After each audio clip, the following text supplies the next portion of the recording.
橫琴嘅住宅都頂唔住啦，以前賣5、6萬一平方嘅，依家2萬幾就可以買到精裝修嘅新樓盤啦。門口呢就係我哋嘅花海藏廊，同埋睇到一線嘅豪江景觀啊。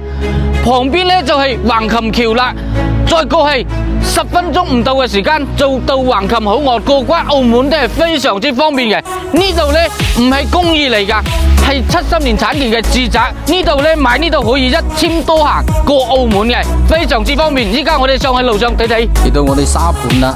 依家見到成個小區都起好晒噶啦，賣緊嘅就係2棟同埋4棟啦。睇到呢樓下呢啲大型商場啊都係有噶，同埋醫療配套酒店啊，同埋呢啲區域成個區域都係睇到建設都係非常之靚嘅。呢邊呢睇到周邊都好多創新嘅產業嘅。上到嚟實體樓啦，呢個戶型呢睇到360度嘅河景單位啊！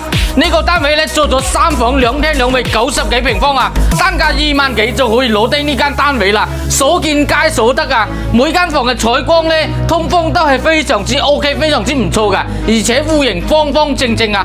呢個最後呢個戶型呢都可以睇到一線嘅豪江景觀，而且帶個陽台嘅。有感興趣嘅朋友，下方留言3個6或者私信我。